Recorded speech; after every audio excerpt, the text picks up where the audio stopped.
All right, let's talk about something that gets almost all of us impulse buying. You know, that thing that drains our bank accounts and fills our closets with stuff we regret buying. Today, we're going to break down some simple, practical rules that actually work so you can take back control starting right now. Come on, be honest. We've all been there, right? You pull out your phone, you tell yourself, I'm just going to browse for a couple of minutes, and then bam, you're staring at a confirmation email for something you didn't even know existed 5 minutes ago. If that sounds familiar, you are in exactly the right place. And the good news? There's a way to break that cycle. And this right here, this is probably the most important thing we're going to talk about. That urge to just buy something on the spot, it isn't really a money problem at its core. Nope, it's a behavior problem. It's an emotion problem. It's all about the why behind the buy. And once you get that, you can actually start to change things. So let's dive into what I call the impulse buying trap. To get out of it, we first have to understand how we fell into it in the first place. We've got to figure out that why behind the buy. Think about it. These impulse buys almost never start with a logical thought. They start with a feeling. Maybe you're stressed out after a long day at work, or you're just bored scrolling on the couch. That's when you're most vulnerable. And when you see that big flashy 50% off banner pop up, that's not just info, that's a powerful emotional trigger. And that is the absolute key. When you make an impulse purchase, you're not really buying a sweater or a new gadget. You're buying a feeling. You're buying a quick hit of excitement, a little moment of comfort, a tiny reward. It's basically a temporary band-aid for a much deeper emotion. And you better believe companies know this. They've perfected it. All of their marketing is designed to prey on these exact emotions. Phrases like limited time offer or only two left in stock.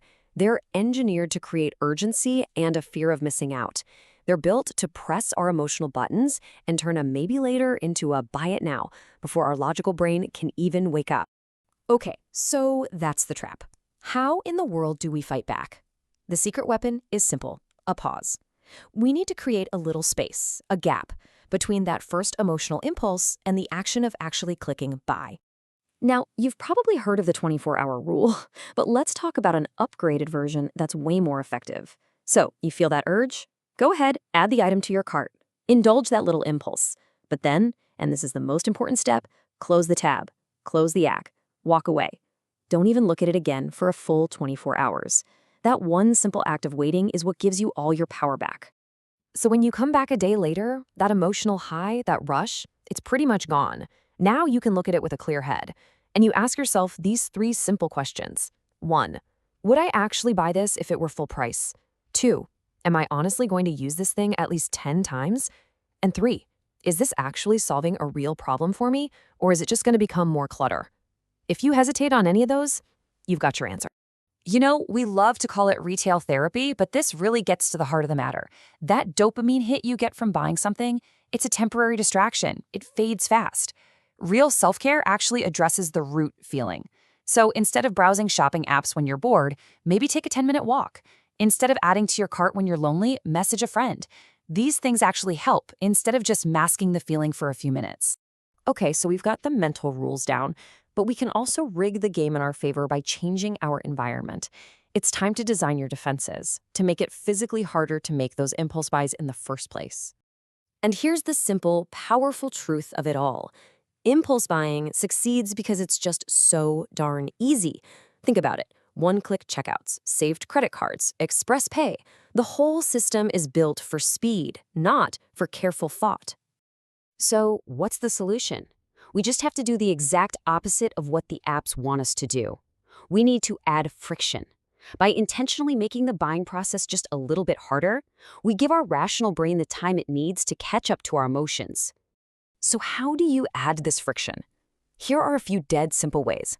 Go into your accounts right now and remove your saved credit card details. Just the act of having to get up and find your wallet is a fantastic pause button. Turn off all one-click buying. Log out of shopping apps after you use them.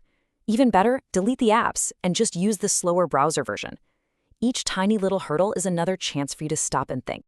And while you're adding friction, you've also got to remove the temptation. You know those notifications that scream 60% off for the next hour. They aren't just little reminders. They are carefully crafted triggers. So, go on an unsubscribe spree for marketing emails. Turn off all notifications from shopping apps. And unfollow those social media accounts that always make you want to spend. It's pretty simple. If you don't see the trigger, you won't feel the urge. Now look, this doesn't mean you can never buy fun things for yourself again. In fact, being too strict is a terrible idea. It almost always leads to a big spending binge later. A much smarter approach is to create a fun money budget. This is a set amount of money you decide on each month for guilt-free, non-essential spending. It gives you freedom, but within a structure. And the rule is simple. Once it's gone until next month. This changes everything from reactive, emotional spending to proactive, intentional spending. All right, we've gone through the why, the how, the whole shebang. Now it's time to actually put this system into practice. So let's wrap this all up with a simple challenge to kickstart these new habits. Here it is, your 7-day no impulse buying challenge. Each day has just one simple thing to do. Day 1, the big one, delete all shopping apps from your phone. Day 2, turn off all those marketing notifications and unsubscribe from the emails. Day 3, go in and remove every single saved payment card. Day 4, see something you want? It goes on a wish list, not in a cart. Day 5, a complete no-spend day. See how it feels. Day 6, decide on your fun money limit for the next month.